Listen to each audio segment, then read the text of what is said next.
안녕하세요. 미래탐구 국어 강사 신혜진입니다. 이번 겨울방학 때 예비고1 대상으로 문학 특강을 진행하게 되었고요. 그와 관련해서 간단하게 말씀드리도록 하겠습니다. 강좌 내용 말씀드리기 전에 기본적으로 고1 국어에 필요한 어떤 국어 학습법에 대해서 말씀을 먼저 드리도록 할게요.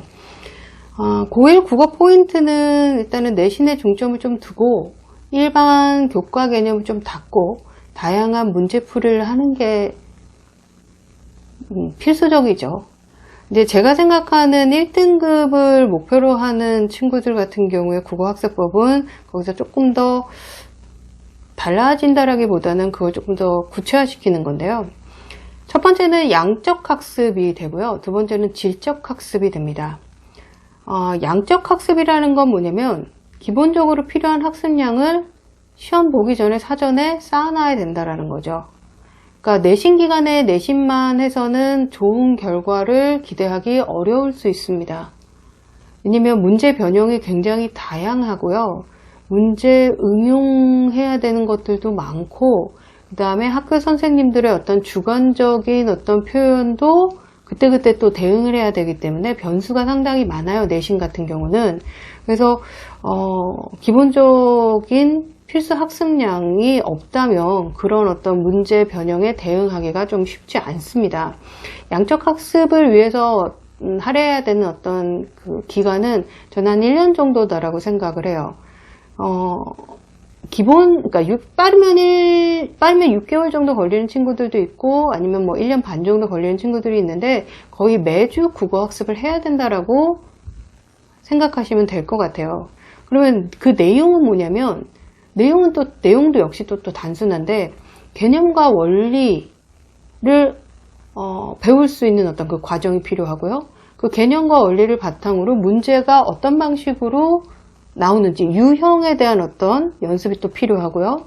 그리고 그 유형을 실전에서 어떤 식으로 내가 실전에서 어떤 실력이 나오는지에 대한 어떤 판단을 해야 되는 그런 어떤 또 시간이 필요하죠. 그렇게 생각하면 한 1년 정도의 시간을 할애를 해야 되고, 그래서 국어 과목이 세분화시킨다라고 한다면 문학 있고 뭐 비문학 있고 독서죠. 그 다음에 화작문, 그 다음에 언어와 매체 문법 이렇게 4가지로 나뉘기 때문에 이 4가지를 전체 다 다루어야 되는 거죠. 그렇기 때문에 한 1년 정도의 어떤 꾸준한 시간 투자는 필수인 거죠.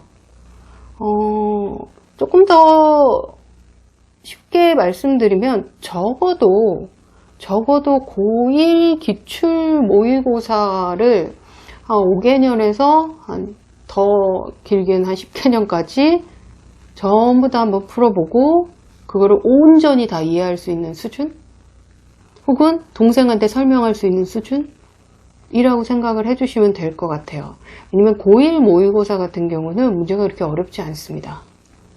그런데 꼭 필요한 내용들이 들어가 있기 때문에 학생들이 이거 할만한데? 라고 생각하는 경우들이 상당히 많아요. 이제 상위권에 있는 학생들이. 그래서 몇 개 풀어보고 안 해도 될 것 같은데? 뭐 이런 생각을 하겠지만 그래서는 안 되고요. 자기가 완전히 내 것이 될 수 있게끔 그렇게 마련을 해야 돼요.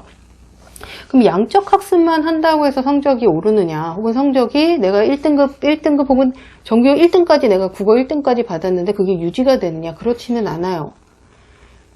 그것을 위해서 필요한 게 질적 학습인데, 그 질적 학습이라는 거는 오답의 정확한 수정, 그 다음에 질의와 응답에 있다라고 생각하시면 좋습니다. 오답의 정확한 수정은 내가 어디서 왜 틀렸는지를 문제 분석하는 거예요. 내가 질문을 이해를 못하는 건지, 지문을 이해를 못하는 건지, 혹은 선택지에 나와 있는 선택지 개념어를 이해를 못하는 건지, 혹은 내가 학습량이 미흡한 건지, 굉장히 다양한 이유가 나올 수도 있어요. 혹은 체력적인 면이 내가 떨어져서 집중력이 떨어진 것, 그것도 역시나 오답의 이유가 될 수 있죠. 그래서 그 오답을 정확하게 수정하는 과정이 필요해요. 그러니까 보통 학생들 같은 경우는 채점을 하여, 심지어 채점을 안 하는 친구들도 있죠.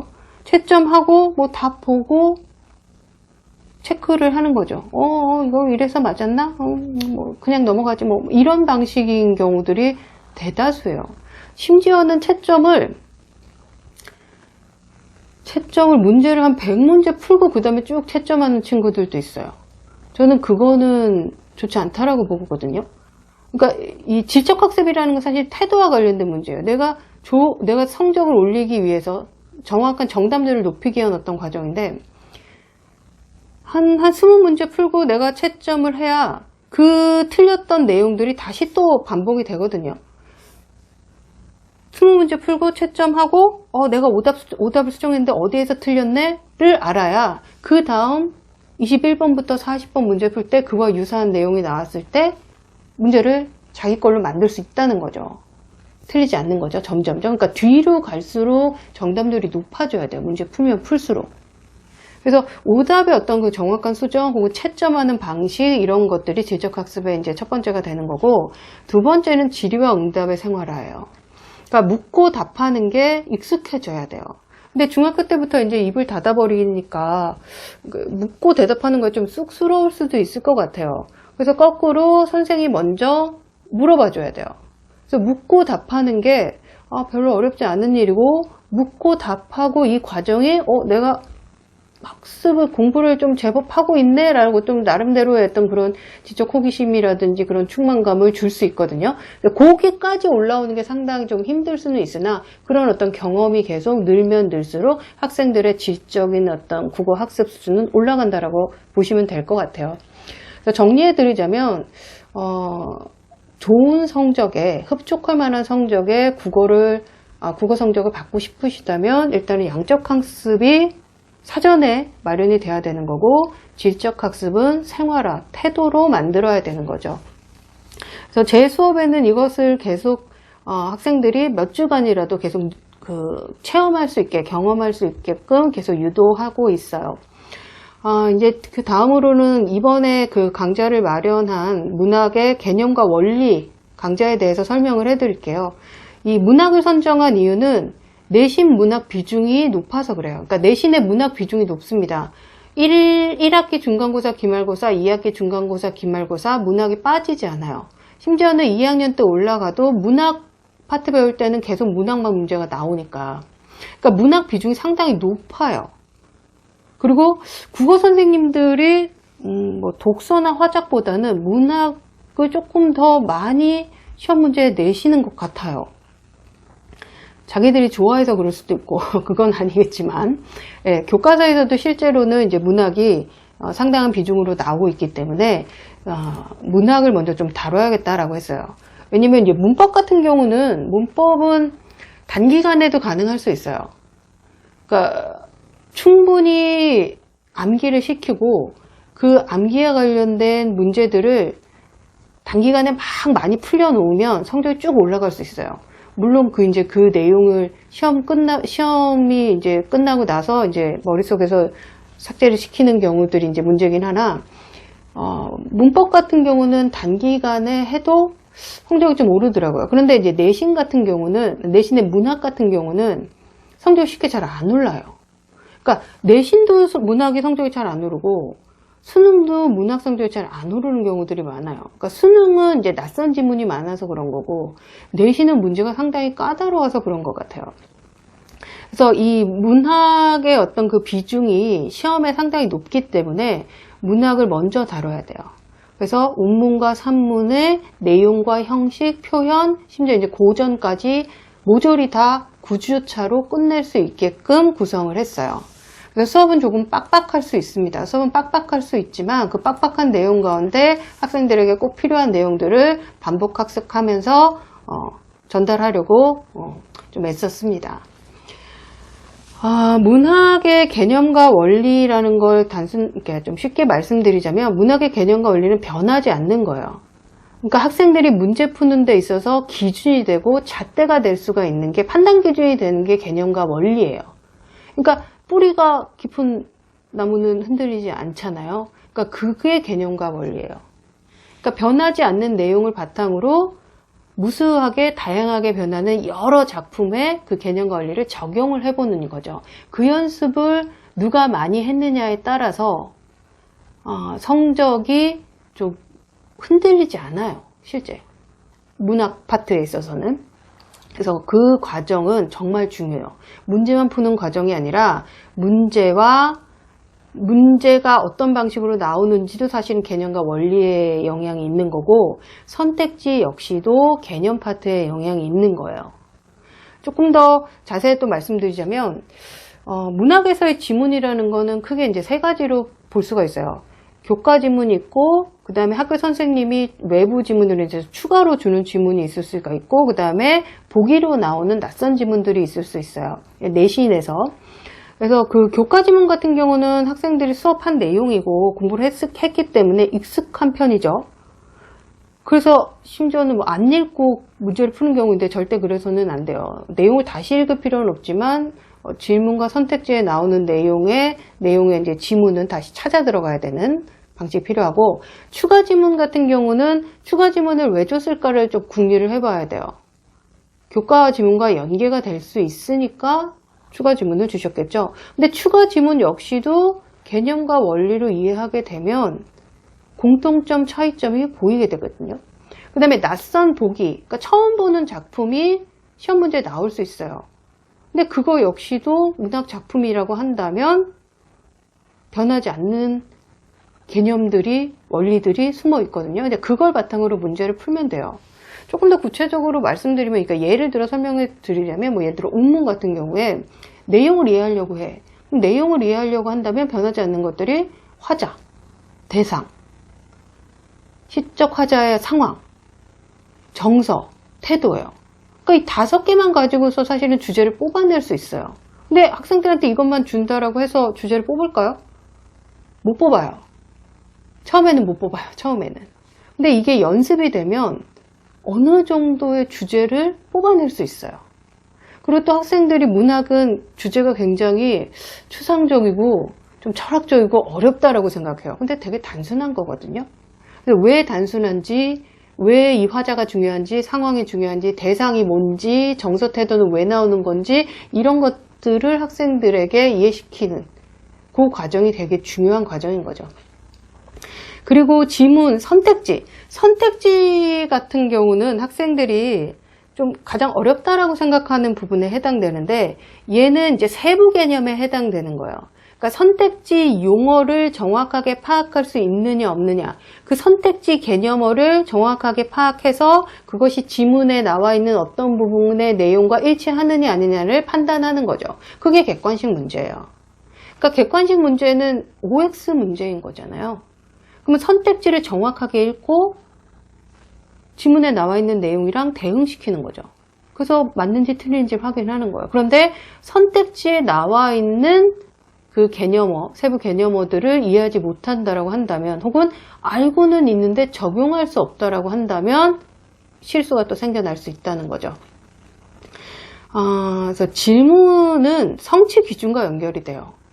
그러니까 그런 얘기를 제가 많이 하는데, 작품을 보면, 작품 전체는 아니지만 지문을 보면 문제가 뭐가 나올지가 예상이 돼요. 거꾸로 학습활동, 그러니까 교과에 나와 있는 성취 기준이나 혹은 학습활동이 곧 성취 기준이거든요. 학습활동을 먼저 보게 되면 이 작품의 특성은 무엇이겠구나가 먼저 보이게 돼요.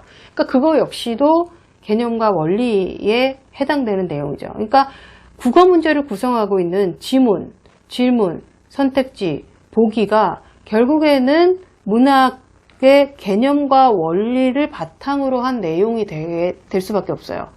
그래서 그 내용을 충실하게 학생들한테 이해를 시키고 적용하는 연습을 했을 경우에는 3월에 이제 입학하고 시험을 보더라도 조금 더 편안한 마음으로 내신 준비를 할 수 있다는 거죠. 그래서 이 수업 방식에 대해서 좀 설명을 좀 해드려야 될 것 같아요. 왜냐면 지금 그 대면 수업을 할 수가 없는 상황이 예상되기 때문에 비대면으로 학생들에게 어떤 방식으로 피드백을 줄 수 있는가를 고민을 좀 많이 해요. 그래서 개념 위주의 수업은 네이버 밴드를 좀 많이 활용할까 합니다. 그렇다고 해서 제가 쭉 개념만 쭉 설명하진 않아요. 개념을 정확하게 이해했는지에 대한 어떤 물음은 뭘로 파악하게 되냐면 채팅창을 좀 많이 활용을 하게 돼요. 그래서 채팅창에서 학생 이름 부르고 대답을 좀 유도하게끔 하고 그 다음에 답을 올리라고 이제 이야기하게 되겠죠. 그리고 개념이 좀 이제 첫 번째 수업 끝나고 이제 두 번째 수업 뭐 이제 들어가기 전에 제가 이제 테스트라든지 혹은 개념을 이해했는가에 대한 문제를 카톡 방을 만든다거나 혹은 네이버 밴드를 활용을 해서 먼저 주고 답을 이제 답 체크한 거를 사진에 찍어서 저한테 이제 보내게 되면 어떤 학생이 뭘 틀렸고 뭘 더 공부해야 되는지가 파악이 되겠죠. 그래서 그거를 이제 모아서 이제 그 다음 수업에 또 다시 복습하는 형식으로 진행하게 돼요. 그리고 이제 질의와 응답 같은 경우는 그거는 그러니까 수업 끝나자마자 다시 수업 시작될 때까지 그냥 계속 오픈이 되는 건데요.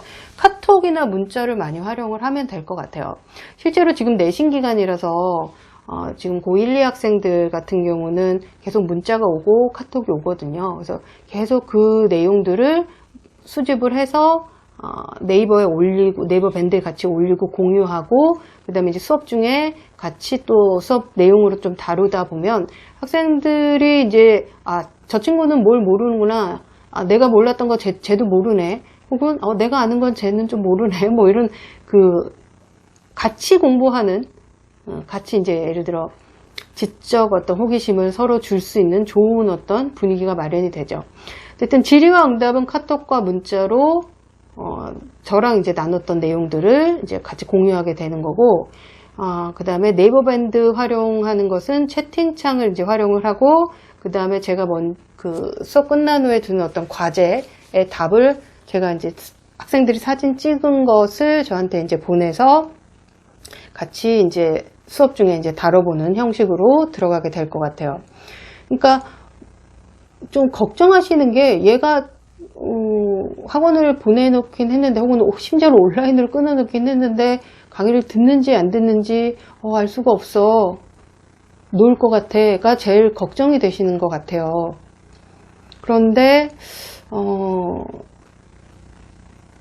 그것에 대해서 조금 더 말씀을 드리고자 하면 그러니까 제 수업을 듣는 이제 학생들은 적어도 저는 1등급을 목표로 하는 친구다라고 생각을 해요. 그런데 과제 정도를 했는가 안 했는가, 수업을 들었는가 듣지 않는가, 딴짓하진 않을까를 걱정을 하는 친구다라고 한다면 수업을 들으면서도 사실은 시간을 낭비하는 것이 될 것이고, 그 다음에 수업 도중에 학원을 그만두는 경우도 있어요. 수업을 이제 그만두는 경우들도 있어요. 하지만 이 수업을 제대로 받는 친구들 같은 경우는 저는 과제 때문에 사실은 걱정한 경험이 없습니다. 네. 그래서 팀 수업을 하든 혹은 제가 수업을 꾸려나가는 데 있어서 과제는 당연히 하는 거고 수업은 당연히 듣는 거예요. 근데 수업을 듣는데 뭐 그런 경우는 있어요. 수업을 듣는데 내가 아는 내용이야 라고 한다면 저는 다른 문제를 풀어도 된다라고 생각하거든요. 근데 그렇지 않고 정확하게 알지도 못하는데 수업에 대해서 나 들었어, 알고 있어 이렇게 됐는데 내가 질문을 했는데 질문에 대한 대답을 못했어. 그럼 정확하게 듣는 게 아니잖아요. 그러니까 요는 뭐냐면 학습 의지가 없는 친구들은 조금 어려울 수 있다는 거예요. 예.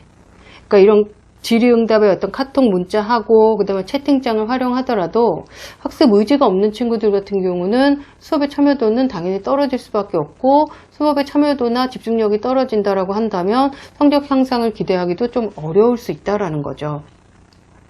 그래서 학습에 대한 어떤 욕심은 어느 정도 있어야 되고, 그 욕심을 끌어내주는 거는 당연히 해줘야 돼요. 그러니까 예를 들어 뭐 과제를 하는 데 있어서 학생들이 과제를 다 못할 수도 있어요. 과제를 다 못하거나 학습한 내용을 온전히 다 소화하지 못할 수는 있어요. 그러니까 개별적인 어떤 그 차이는 인정을 한다는 거죠. 그래서 그 개별적 차이를 인정을 하되, 그러니까 그런 경우다라고 생각하시면 될 것 같아요. 어떤 친구는 한 50문제를 푸는데 1시간 정도 걸려. 그런데 나는 10문제 푸는데도 1시간이 걸리는 거야. 그러면 그 10문제를 푼 것에 대해서만 공부하시면 돼요. 똑같이 과제를 내주지는 않아요. 제가 아까 말씀드렸듯이 질의와 응답을 하다 보면 학생의 어떤 그 학습의 단계, 수준이 어느 정도 나타나게 되거든요. 그걸 확인하면서 그 친구들한테 맞는 과제를 다시 줄 수도 있는 거죠. 그러니까 처음에는 조금 늦을 수 있다라고 생각하지만 그것이 충실하게 공부가 되면 성적은 쭉 올라갈 수도 있어요. 쭉 올라가게 될 것이고요. 좀 3.5로 빠진 느낌이 있지만 어쨌든 수업 방식은 네이버 밴드 온라인일 때를 말씀드리는 거예요. 네이버 밴드를 활용을 하고 질의응답은 카톡 문자 정도로 활용을 하게 될 거예요. 물론 오프라인으로 된다면 제가 이제 직접 그 문제 풀고 틀린 것까지 확인을 하게 돼요. 말씀 빼놨는데 오답 수정이 이제 그게 과제가 되는 경우들이 저는 많아요. 그러니까 틀린 내용을 왜 틀렸는가를 분석을 하게 되는 건 과제예요. 그거는 반드시 해줘야 돼요. 그거 안 하게 되면 아웃이 될 수 있어요. 그러니까 과제는 질문하는 거. 그 다음에 오답을 수정한 내용 확인할 수 있는 것. 물론 제가 폼은 다 줄 거예요. 그래서 그것을 어떤 방식으로 해설할 수 있는 것까지 들어가는 게 이제 제가 필수적으로 받는 과제가 되는 거고, 문제풀이 과제라든지는 당연히 학생의 몫이 되는 거죠. 17세 정도라면 그 정도는 당연히 공부하는데 자기가 투자를 해야 된다라고 저는 생각을 하고 있어요. 자, 정리를 해드리자면 제 수업, 그러니까 개념과 원리, 문학과의 개념과 원리 수업의 핵심 포인트, 그러니까 학생들한테 무엇을 알려줄 거냐면 정리할게요. 첫 번째는 처음 보는 작품이라도 읽어낼 수 있는 독해법을 제시를 해줄 거예요. 그걸 알려줄 거고, 그래서 실제로 학생들이 문학에 어떤 작품이 나타나도 이해할 수 있게끔. 두 번째는 정답의 근거를 찾는 법을 알려줄 거예요. 아까 말씀드렸듯이 선택지, 질문을 바탕으로 지문의 내용과 대응시키면 애매모호한 표현은 점점 사라지게 될 거예요. 이 선택지는 무엇을 의미하기 때문에 이 지문 구절의 어떤 부분이랑 연결이 되고 그것이 맞는지 틀리는지 정확하게 파악할 수 있겠죠. 그 다음에 세 번째, 지문과 질문과 선택지의 관계를 읽는 법을 알려줄 거예요. 지문과 질문과 선택지의 관계를 읽는다는 것은 지문의 특성에 맞게끔 질문과 선택지는 구성되게 돼 있거든요. 그러니까 출제자의 의도를 파악할 수 있게끔 하는 독해법을 배우게 될 거다라는 얘기예요. 그러니까 고1 내신 들어가기 전에 3월에 입학하기 전에 필수적으로 학생들이 알아야 할 내용을 담은 수업입니다. 그래서 좀 단언컨대 학생들에게 도움이 될 수 있게, 실질적으로 도움이 될 수 있게끔 내용도 구성을 했고 수업 방안도 짰습니다. 예. 제가 이제 이런 어떤 그 설명 방식이, 온라인으로 하는 설명 방식이 익숙치 않다 보니까 제대로 전달이 됐는지 모르겠어요. 그래서 조금 우려가 됩니다. 하여 이 영상을 보시고 조금 더 그 관심이 있으신 분은 학원으로 연락을 주시면 제가 조금 더 자세하게 상담 드리도록 하겠습니다. 예, 감사합니다.